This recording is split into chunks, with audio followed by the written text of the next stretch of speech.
Nabota's here.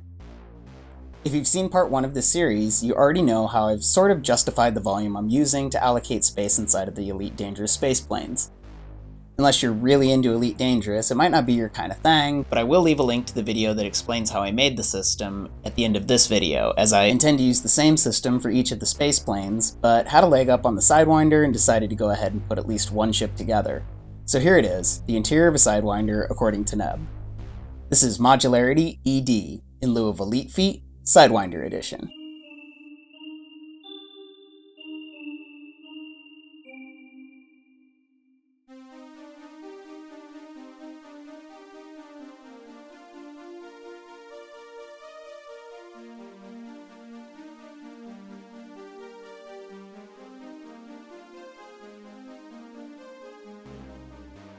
Each of the compartments that house components is accessible to the commander.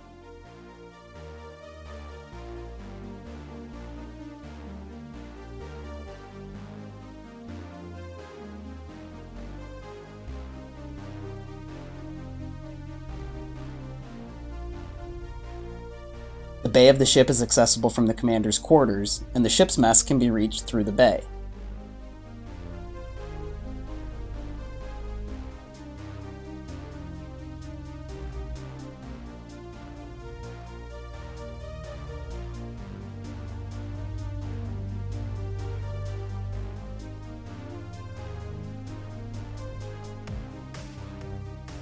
The entrance to the Sidewinder is through the cargo hatch from the rear of the ship.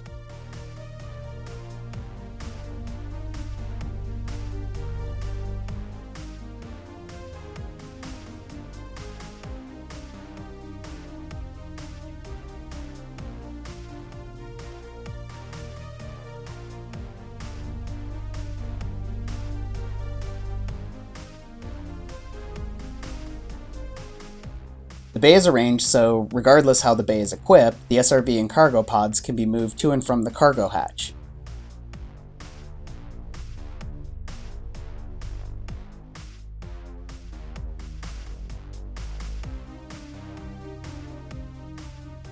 In smaller ships, like the Sidewinder, the bay needs to be a little dynamic in order to accommodate everything.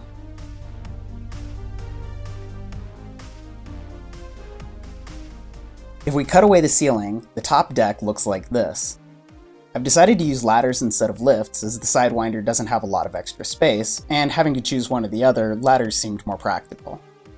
The drives and commander's quarters are accessible by ladder, the reactor, FSD, and power coupling through doors, and the sensor and environment modules through crawlspace hatches.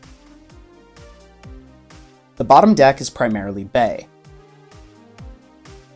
In the case of passengers, they would have access to the ship's mess, and everything else they require is available in the passenger module. Should a ship with an open bay be carrying passengers need to open its cargo hatch, passengers would have to move to their module or the ship's mess before the cargo hatch could open. In this case, the cargo hatch would open as soon as the bay was clear, and access doors to the bay would be locked. In the Sidewinder, cargo scooped would still be instantaneous, as storage is automated, and jettisoned cargo would be swift, assuming it needed to be physically moved to the cargo hatch first. So there it is. I'm sure it's nothing like FDev has imagined or allocated, but I intend to continue being wrong with each ship until we know otherwise. Time is always at a premium in my life, but as long as I'm enjoying this, I will continue to eke out whatever minutes I can to crank this stuff out. As always, thanks for watching. Neb, out.